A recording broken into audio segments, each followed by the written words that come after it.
ನಾನು song produce ಮಾಡುವಂತ ಒಂದು ಆಸೆ ಐತಿ ಅಂತೇಳಿ. ಬಟ್ ನನಗೊಂದು ಆಸೆ ಐತಕ್ಕ, ನಾ ಈಗ ಪಾಪ್ಯುಲರ್ ಆಗಿ ಒಂದ್ 2-2.5 ವರ್ಷ ಆಗಿರ್ಬೋದಕ್ಕ. ಪ್ರತಿಯೊಬ್ರು ಕರೀತಾರ, ಅಣ್ಣ ನಿಮ್ದೊಂದು ಇಂಟರ್ವ್ಯೂ ತಗೋತೀನಿ ಬರ್ರಿ ಅಂತ. ನಿಜ ಮಾಡಿ ಹೇಳ್ತನಕ ಇಲ್ಲಿ ಮಟ್ಟ ಹುಡುಕ್ಯಾಡ್ರೆ ಯಾವ ಚಾನಲ್ನಾಗೂ ನನ್ನ ಇಂಟರ್ವ್ಯೂ ಸಿಗುದಿಲ್ಲ. ಯಾಕೆ ಸಿಗುದಿಲ್ಲ ಅಂದ್ರ ಫಸ್ಟ್ ನನ್ನ ಮನಸ್ಸಿನ ಆಸೆ, ಫಸ್ಟ್ ನನ್ನ ಇಂಟರ್ವ್ಯೂ ಅನುಶ್ರೀ ಅಕ್ಕನ್ ಚಾನಲ್ದಾಗ ಹೋಗ್ಬೇಕಂತೇಳಿ. ಅದಕ್ಕೋಸ್ಕರ ಇನ್ನ ಮಟ್ಟ ನಾ ಇಂಟರ್ವ್ಯೂ ಕೊಟ್ಟಿಲ್ಲ. ಯಾವಾಗಾರ ನಿಮಗೆ ಟೈಮ್ ಸಿಕ್ಕಾಗ ನಮ್ಮನ್ನು ಕರಿ. ಇದು ನನ್ನ ಭಾಗ್ಯ. ಉತ್ತರ ಕರ್ನಾಟಕದ ಹೆಮ್ಮೆ ನಮ್ಮ ಯೂಟ್ಯೂಬ್ ಚಾನಲ್ ಅಲ್ಲಿ ಬರ್ತಾರೆ ಅಂದ್ರೆ ನಾ ಬಿಡ್ತೀನ.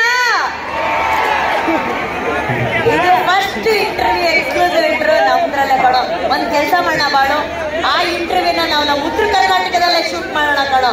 ಏನಂತೀರಾ? ಒಂದೇ ಲೈನ್ ಅಲ್ಲಿ ಬಾಳು ಬೆಳಗೊಂದಿನ ಇವತ್ತು ನಾನು ವರ್ಣಿಸ್ತೀನಿ. ಉತ್ತರ ಕರ್ನಾಟಕದ ಬಾಳು ಬೆಳಗುಂದಿ,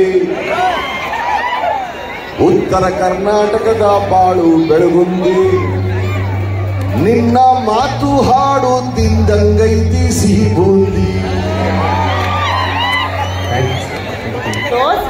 ನಿಜವಾಗ್ಲೂ ಬಾಳು ಬೆಳಗುಂದಿಯಲ್ಲಿರುವಂತಹ ವಿನಯತೆ ಇದೆಯಲ್ಲ, ಅದು ಬಹಳ ಇಂಪಾರ್ಟೆಂಟು.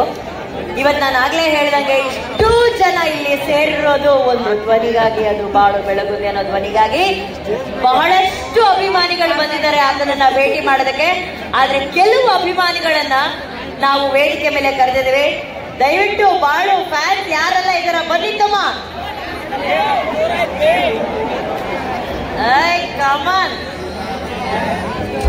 ಫೋನ್ ನಂಬರ್ ಕೊಟ್ರೆ ಬರ್ತೈತಿ ಪುಣ್ಯ, ಲಂಗದವಳೆಗೆ ಮಸ್ತ ಕಾಟಿಲ್ಲ ಲಾವಣ್ಯ.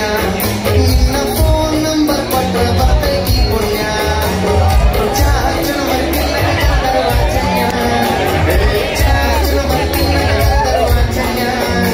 ನೀ ಬಂದಿ ಅಂತ ಓಡಿ ಬಣ್ಣ ಲಾವಣ್ಯ ಲಾವಣ್ಯ. ಬಾಳುನ ತೋರಿಸ್ರಪ್ಪ, ಬಾಳು ತೋರಿಸ್ರಿ. ಮಸ್ತ ಕಾಟಿಲ್ಲ ಲಾವಣ್ಯ. ನಿನ್ನ ಫೋನ್ ನಂಬರ್ ಕೊಟ್ರೆ ಅವನು ತೋರಿಸ್ರು, ಬಾಳು ತೋರಿಸ್ರು. ಒಂದ್ ಸ್ವಲ್ಪ ಸೈಲೆಂಟ್ ಆಗಿದೆ ಪ್ಲೀಸ್.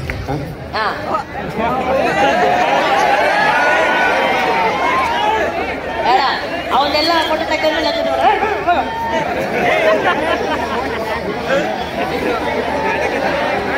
ಓಕೆ. ಒಂದ್ ನಿಮಿಷ, ಒಂದು ಅನೌನ್ಸ್ಮೆಂಟ್ ಮಾಡಬೇಕು.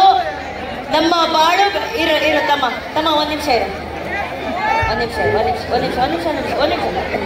ಸರ್ ಒಂದ್ ನಿಮಿಷ. ಹೌದು, ಮೆತ್ತಿಗೆ ಆರಾಮ. ಇದೊಂದು ಅನೌನ್ಸ್ಮೆಂಟ್ ಮಾಡ್ಬಿಡ್ತೀನಿ.